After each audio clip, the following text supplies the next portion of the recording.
Goeiemôre geliefdes en baie welkom in die huis van die Here. Ek vertrou dat vanoggend vir ons tot seën sal wees. Wat is ons gevolgtrekking oor al hierdie dinge? Dit, God is vir ons. Wie kan dan teen ons wees? Geliefdes, genade, barmhartigheid en vrede vir julle van God die Vader en Christus Jesus, ons verlosser. Amen. Liewe Here, en so beaam ons dit ook nou in ons gebed. U is die bron van alles wat goed is. Dankie Here ook vir die goedheid in ons lewe, die goedheid daar buite.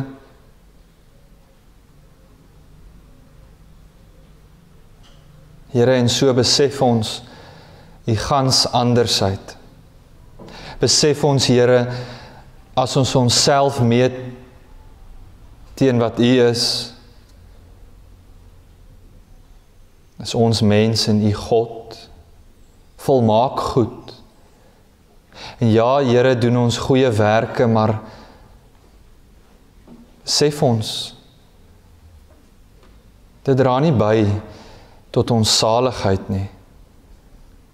Alleen U, Here Jesus Christus, U wat ons, Here, alleen goed kan maak. Welgevallig voor U, o Vader.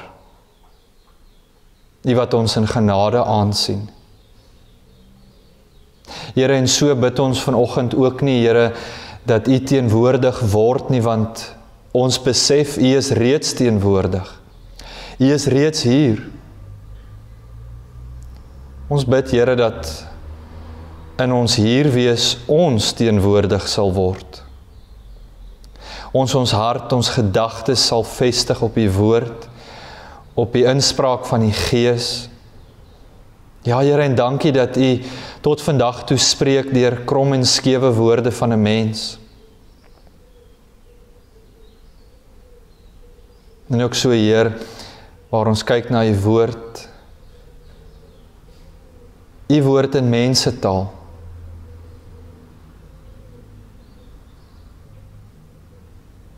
Dat ons dit kan verstaan, ons eie kan maak. Kom ons weer terug by wat ons gesing het. U die bron van alles wat goed is. Genade op genade en seëning op seëning wat oor ons spoel. Die oorvloed wat ons deel kan hê. Dankie Here, ook vir hierdie oomblik. Amen.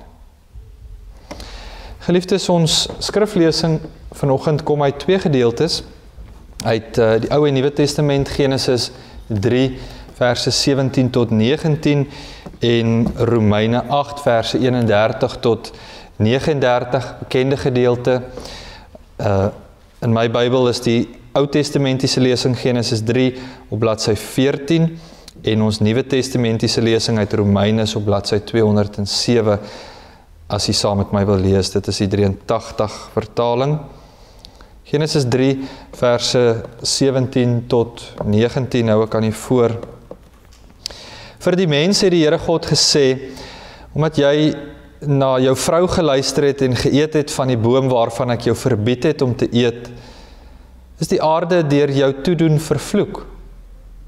Met swaar kry sal jy daaruit 'n bestaan maak, jou lewe lank.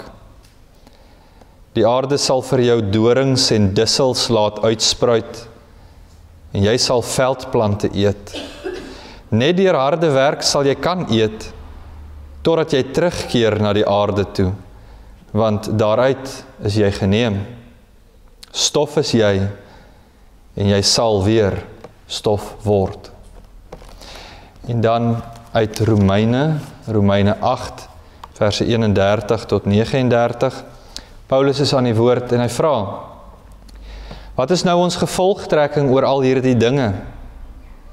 Dit, God is vir ons. Wie kan dan teen ons wees? Hy het sy eie seun nie gespaar nie, maar hom uitgelewer om ons almal te red. sal hy ons dan nie al die ander dinge saam met hom skenk nie? Wie kan die uitverkorenes van God aankla? God self spreek hulle vry. Wie kan ons veroordeel? Christus Jesus het gesterf, maar meer as dit, hy is uit die dood opgewek. Hy sit aan die regterhand van God. Hy pleit vir ons. Wie kan ons van die liefde van Christus skei? Lyding of benoudheid of vervolging, honger of naaktheid, gevaar of swaard? Daar staan immers geskrywe, dit is oor U dat die dood ons dag vir dag bedreig, dat ons soos slagskape behandel word. Maar in al hierdie dinge is ons meer as oorwinnaars deur hom wat vir ons lief het. Hiervan is ek oortuig, geen dood of lewe, of engele of bose magte of teenswoordige of toekomstige dinge, of kragte of hoogte of diepte, of enigiets anders in die skepping, kan ons van die liefde van God skei nie. Die liefde wat daar is in Christus Jesus, ons Here. Geliefdes, tot sover ons skriflesing vanoggend. Dit is die woord van die Here. Gelukkig is ons gemeente as ons hierdie woorde kan hoor, maar meer gelukkig ons wat dit kan doen, ons wat daar volgens kan lewe. Amen. Geliefdes in ons Here Jesus Christus, ons teksverse kom uit twee gedeeltes, uit Genesis en uit Romeine. Genesis se gedeelte, Genesis 3 vers 17, die aarde is deur jou toedoen vervloek. Met swaar kry sal jy daaruit te bestaan maak jou lewe lank. Een gedeelte en die ander gedeelte Romeine 8:32. Hy het sy eie seun nie gespaar nie, maar hom oorgelewer om ons almal te red. Sal hy ons dan nie al die ander dinge saam met hom skenk nie? Geliefdes in ons Here Jesus Christus, susters en broers, as dit die jaar droog is en boere sou swak oes te maak, sal ons gewoonlik daarop sê, die woordjie abnormaal. Dis 'n abnormale jaar gewees, sal ons sê. Of wanneer rentekoerse, brandstofpryse styg, wanneer jy agterkom dat dit wat jy kry en jou uitgawes, dat dit nie lekker klop nie, al daardie verpligtinge kom jy nie meer na nie, of daar is nie sprake van 'n salarisverhoging in lyn ten minste met inflasie nie, dan sal ons dit ook sê. Haar dieselfde woorde, abnormale tye waarin ons lewe. En in sulke omstandighede, geliefdes, dan bid ons daaroor dat dit weer moet voorspoedig gaan. Of dan nou, as dit abnormaal is aan die een kant, bid ons vir die normale. Maar dalk net deur daardie terminologie te gebruik. Wat is abnormaal en wat is normaal? Gee ons te kenne dat die uitdagende tye, die moeilike jare, as die abnormale is, soveel so dat die norm, hoe dit altyd moet wees, typeer ons as die normale. Dat dit altyd moet goed gaan, is dit waarna ons streef, en dis wat ons noem dan nou die normale. En wanneer hier die uitskieters is, wat dit nie gebeur nie, die abnormale. Maar die tendens dat dit so moet wees. Dis hoe die lewe moet wees, deur net normaal te wees. Sê ons abnormaal is eintlik die uitskieter. Ons eie taal verklap hoe ons na die lewe kyk. Die vraag egter, geliefdes, by hierdie geleentheid in die erediens, is wat die woord van die Here dan nou sê oor hierdie terminologie van wat ons as die normale en die abnormale klassifiseer, wat die woord van God sê oor ons werk, oor ons arbeid, ons inkomste, ons lewensstandaard. Jy kan hoor die terminologie wat gebruik word is baie kontemporêre terminologie. Is nie noodwendig wat jy dan nou in die Bybel sal kry nie, maar verklap hierdie sin van normaal en abnormaal. Veral as ons praat van werk, wat ons doen, waarmee ons onsself besig, ons beroepe. Om te werk, geliefdes, is deel van ons menswees.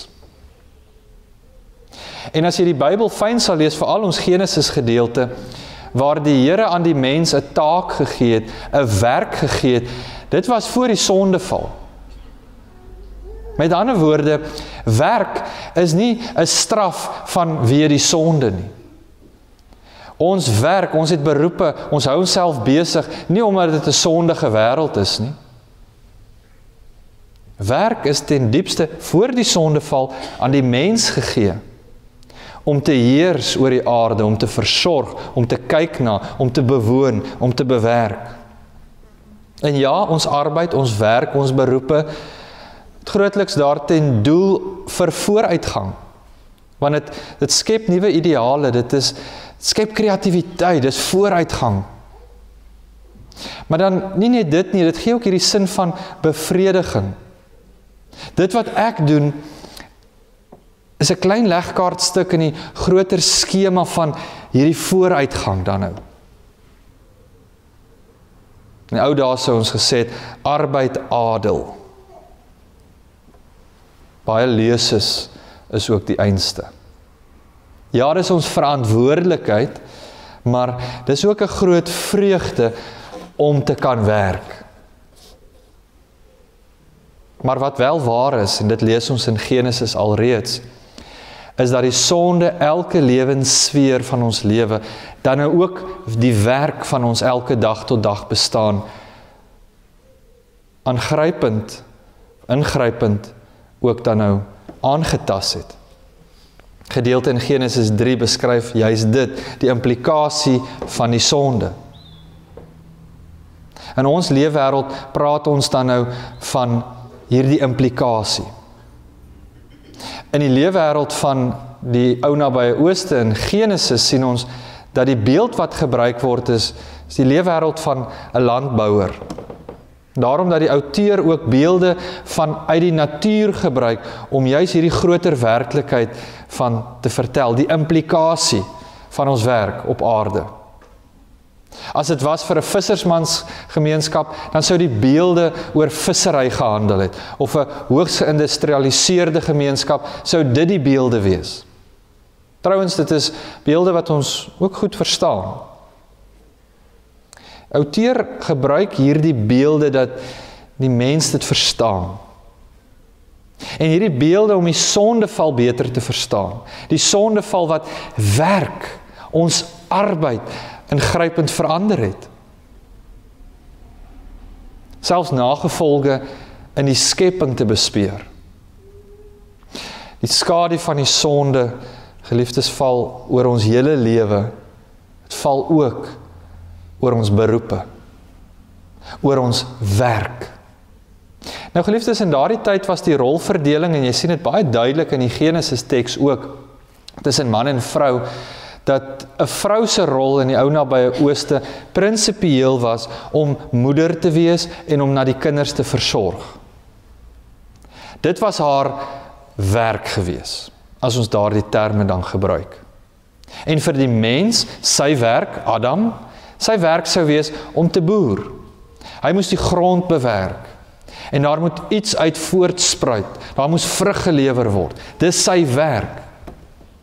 En op hierdie verskillende vlakke van werke kan ons sien, speel die sonde 'n direkte invloed. Vir die vrou lees ons, sal haar swangerskappe, haar werk, in die ou nabye Ooste, let wel, die voortbring van kinders lees ons, met pyn gepaard gaan, met swaar kry gepaard gaan. Jy sien hierdie uitkringmoment wat geskets word vir die vrou in haar werk. Maar ook vir die man, swaar kry met moeite bestaan maak. Jy sal plant, jy sal hard werk, jy sal arbei. En wat sal opkom, lees ons, is distels en dorings. Of 'n missoes. En mens, lees ons daar in Genesis, jy sal van veldplante eet. En lewe. Geliefdes, die sondeval so ingrypend, dat dit nie net die verhouding tussen God en mens versteur nie. Hierdie uitkringmoment is verrykend. Selfs die mense verhouding met die natuur, met die skepping, is in wanorde, tel jy baie duidelik op in hierdie teks. Selfs die skepping is die mens nie meer goedgesind nie. Selfs die skepping sal die mens wil dwarsboom, as het ware. En daarom teëspoed, terugsla, dussels en dorings, swaar kry en moeite, sweet van jou aangesig, pyn. Lees ons, dit sal voortaan die bestaan kenmerk typerend van die mens se werk. Ons lees dit, deur jou toedoen is die aarde vervloek. Met swaar kry sal jy daaruit 'n bestaan maak. Geliefdes, maar die woorde wat egter opval, woorde wat die hardste tref, is hierdie frase, deur jou toedoen. Hierdie toestand van gebrokenheid, van die sondeval, van die agteruitgaan, is te wyte aan die mens self. Ons besef wat dit lees, is niemand anders wat daarvoor is om te blameer nie. Die mens in daardie opsig kan nie die skuld verplaas na 'n ander nie. Mens wat die skuld wil verplaas na die slang of die vrou of na iets anders, en trouwens in die gedeelte is die teologiese intensie laterand dat selfs God aangekla word dat hy nie goed genoeg geskaap het nie. Lees ons in die Genesis teks, dit is die mens, dis ek self, dis my eie willigheid, dis my eie selfsug, dis ek.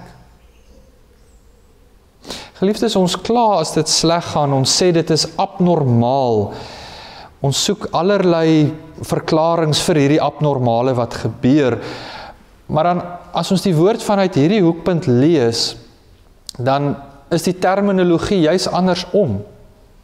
Die woord van die Here sê, dis nie abnormaal nie. Dis eintlik wat ons te wagte behoort te wees. Dit is die normale. In hierdie wêreld met sy hartseer en pyn en seer. Ons lewe in 'n wêreld wat deur die sonde geskend is. Waar swaar kry en pyn en moeite en teleurstelling, dis typerend van ons wêreld. Dis deel van dit. Geliefdes, en natuurlik is dit ook nie 'n 1-tot-1 verhouding waar ons dan sal sê dat die hoeveelheid swaar kry in my lewe is gelyk aan die hoeveelheid sonde nie. Dis nie wat hierdie gedeelte sê nie. God dank dat dit nie so is nie. Dat die maat van ons sonde nie typerend is vir ook wat ons swaar kry aanbetref nie. Hoor alreeds hoe resoneer die genade. Ons moet dit anders beskou. Die skaduwee van sonde val oor die ganse mense bestaan. Het val oor ons skepping, maar het val oor ons arbeid ten diepste. Waar ons hierdie gewone Ou-testamentiese wysheid ons eie moet maak, is ons lewe in 'n gebroke, geskende wêreld. Terugslag, swaar kry, herinner ons, dalk juis in hierdie jaar van uitdagings, herinner ons juis daaraan. Dis die normale, dit is wat ons te wagte moet wees, soos ons hierdie teks dan lees. Geliefdes, voordat julle almal moesmoedig is, of dink die dominee is swartgallig vir oggend, is jy 'n groot maar in hierdie sin. Tog gebeur dit nie. Dat swaar kry en pyn dan nou nie die normale is nie. Voor jy vir 'n oomblik dink, nou, maar ek weerspreek alles wat ek tevore gesê het, dit is inderdaad die abnormale. As daar goed in ons lewe gebeur wat sleg is, dan sal ons sê dit is abnormaal. Ek hou nie daarvan nie, dit is nie hoe dit moet wees nie. Maar dalk wat ons juist moet insien is, as ons dan nou praat van die normale en die abnormale, dis te danke aan die abnormale genade van God. Genade as iets wat jy kry wat jy nie verdien nie. Dis die Here se genade, dis abnormaal. Abnormaal goed. Ek dink altyd aan abnormaal is abnormaal sleg. Maar dis alleen te danke aan Gods genade. Dat ons enigsins in ons gesprekke kan praat van die normale is dat dit altyd moet goed gaan. Want wat ons lees in Genesis is nie dit die normale nie.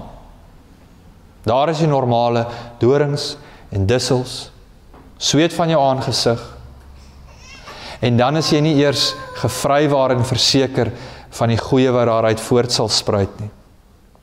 Dat jou harde arbeid goeie vrug sal lewer nie. God se genade.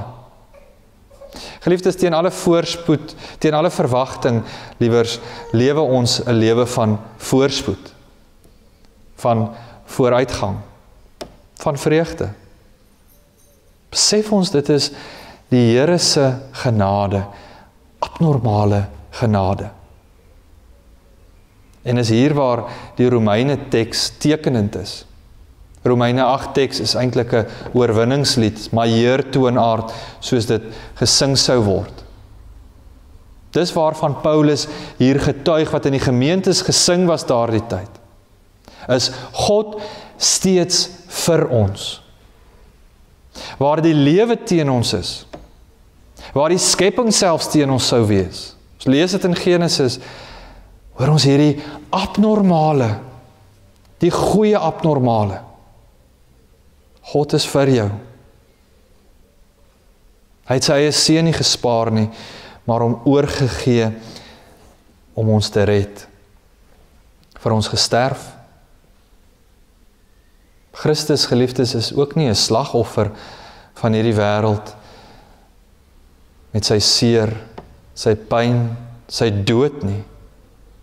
Christus, geliefdes, het nie net gesterf nie. Hy is ook uit die dood opgewek. Hy was nie bloot 'n goeie mens wat gesterf het vir ander nie. Hy is die volmaakte wat opgestaan het, triomfantlik, daaroor heers. Waar die skepping en die finaliteit wat van die dood sou sê, dis die laaste, nie die laaste in Christus is nie. Opgewek uit die dood, en hy sit aan die regterhand van God, waar hy vir ons pleit. Waar Paulus sê, niks kan ons van die liefde van God skei nie. Saam met Christus sal hy ons ook dan die ander dinge skenk.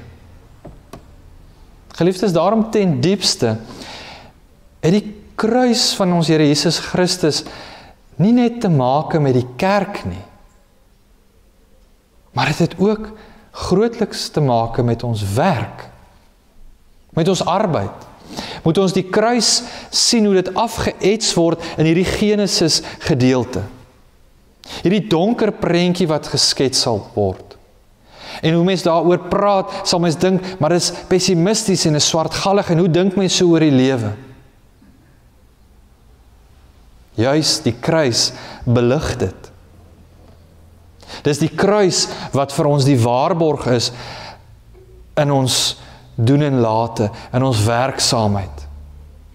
Dat ons in vrymoedigheid na God toe mag gaan en bid en pleit. En vra, Here, dis my arbeid. Dis wat ek het om te bied, te lewer. Maar ek beleef die skepping, of wat ook al, is teen my. Is dit alleen op grond van die kruis, geliefdes, dat ons so 'n gebed mag uiter? Nie van wie ons is nie. Nie van wie ons is nie, van wie God is. Die kruis. Niks ons van God se liefde kan skei nie. Kan ons bid vir die normale in Christus. Ja, en wanneer daar voorspoed en sukses in ons werk is, moet ons dit met verwondering, groot waardering ook ons eie maak. Dis abnormaal. Ons raak die goeie te gewoond, dat ons dink dit is hoe dit moet wees.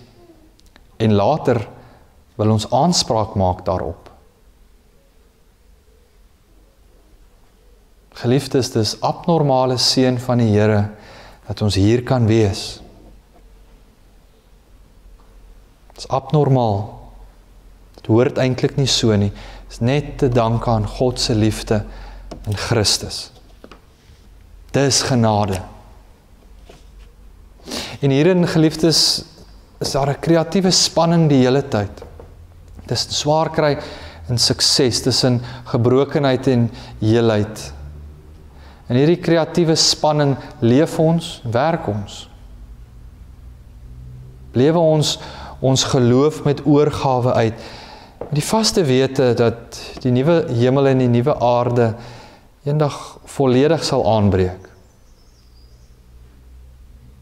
Maar steeds kan ons in hierdie tyd sê, niks kan ons van die liefde van Christus skei nie. Ja, die aarde is deur die mense toedoen vervloek. Dis waar. Soos ons teksgedeelte aanvanklik sê ook, met swaar kry sal ons daaruit 'n bestaan maak ons lewe lank. Maar dan hoor ons ook van hierdie genade. Hierdie abnormale goeie genade. Hy het sy eie seun nie gespaar nie, maar hom oorgelewer om ons almal te red. Sal hy ons dan nie al die ander dinge saam met hom skenk nie? God sal. Hy doen dit reeds. Sien dit raak. 'n herwaardering vir die abnormale genade van die Here in ons werk. Amen. Geliefdes in ons Here Jesus Christus, kom ons elkeen ontvang dan nou ook die seën van die Here. Mag julle in staat wees om saam met al die gelowiges te begryp hoe wyd en ver en hoog en diep die liefde van Christus strek. Mag julle sy liefde ken, liefde wat ons verstand te bowe gaan, en mag julle ten volle vervul word met die volheid van God. Amen.